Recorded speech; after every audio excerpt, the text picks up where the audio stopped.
참 예수님, 오늘은 1월 8일 1월 성모 신신미사입니다. 성탄 시기 중 공연 주간에 맞이하는 이 성모 신신미사는 마리아께서 지니신 모성을 기억하여 평화를 기원하는 지향을 내포합니다. 나자렛 성가정의 가모장이셨던 성모 마리아께서 승천되신 다음에는 예수님의 어머니 자격으로 천상가정에서도 민낯이들에 대하여 모성을 발휘하고 계십니다.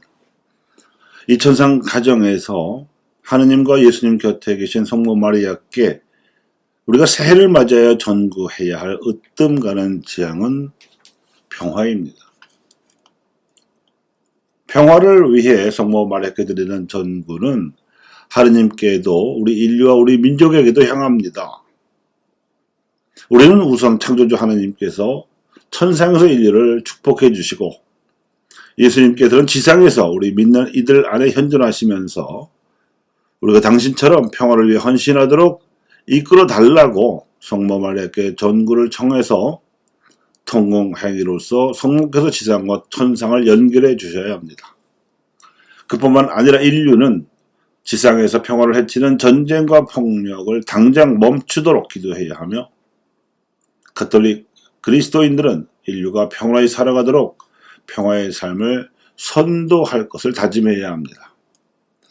그 가운데에서도 한국의 가톨릭 그리스도인들은 결의 화해와 한반도의 평화를 위한 자기 몫을 다하겠다고 평화를 위한 향도로서 다짐해야 하지요. 나자렛 가정에서도 아들에 대한 어머니의 역할은 커다란 몫이었는데 여기에는 연민의 마음을 가르치시고 평화의 가치를 일깨워주시는 일이 가장 컸습니다. 우선 아나빔으로서 살아오면서 조상들로부터 대대로 물려받은 신앙과 전통을 아들에게 알려주는 일이 기본이었습니다. 또한 마을 사람들로부터 사생아 취급을 받으며 소외와 차별을 받기도 한 아들이 꿋꿋할 수 있도록 단도리를 하는 일도 중요했고 오히려 이런 체험 덕분에 이스라엘 백성 중에서도 억울하게 소외받거나 차별을 당하여 고통을 받는 이들에 대한 연민의 마음을 지니도록 아들에게 가르치는 일도 매우 중요했습니다. 남편 요셉이 먼저 세상을 떠난 후 마리아께서는 생계대책이 막연하셨을 텐데도 불구하고 친척 조카들에게 의탁하실지언정 출가한 아들 예수에게는 아무 걱정 없이 하느님께로부터 부여받은 사명을 수행할 수 있도록 격려하는 목도 돋보였습니다.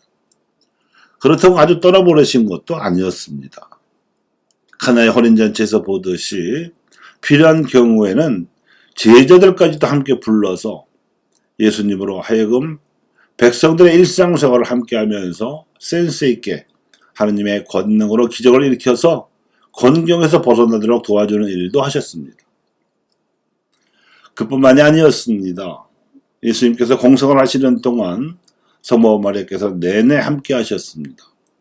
처음에는 아들을 불신하던 친척 형제들의 성화에 못 이겨서 혹시나 하는 마음에서 말리러 가보기도 하셨지만 귀 얇은 조카들이 전해준 소문과는 달리 당신 아들의 믿음직한 모습을 현장에서 확인하신 다음에는 막달레나, 수산나, 요한나 등 아들로부터 도움을 받은 다른 여인들을 불러 모아서 이들과 함께 아들과 제자들의 뒷바라지를 아들이 선언하시는 그 순간까지 줄곧 감당하셨습니다. 더 있습니다. 예수님께서 십자가에 못 박혀 돌아가신 다음에도 성모 마리아께서는 당신 아들의 부활을 굳게 믿으시고 예루살렘을 떠나지 않으셨지만 믿음이 흔들렸던 제자들은 뿔뿔이 흩어졌었습니다. 그들이 돌아올 때까지 기도하며 기다리시다가 마침내 예수님께서 성령을 보내시는 오순절에 온 제자들을 모아놓고 성령을 맞이할 수 있었습니다. 그래서 믿음이 약하고 흔들리는 이들에 대한 연민으로 기다려주시고 끝내 담대한 믿음을 지닌 사도로 거듭나도록 지켜보아 주시던 그분은 사도들의 어머니가 되셨으므로 자연히 사도들의 주짓돌이 된 교회의 어머니도 되셨습니다. 이제 성모 마리아께서는 성령으로 믿는 이들 안에 현존하시면서 활약하시는 당신 아드님과 함께 우리 믿는 이들도 사도로 삼으십니다.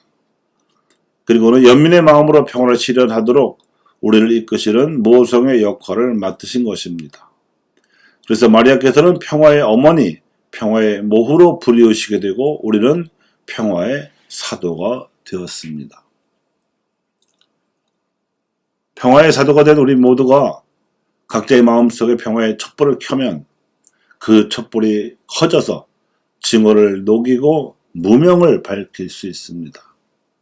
갈라져서 적대시해온 남과 북의 결의가 평화적으로 공존하는 지혜의 빛조차도 이끌어낼 수 있습니다.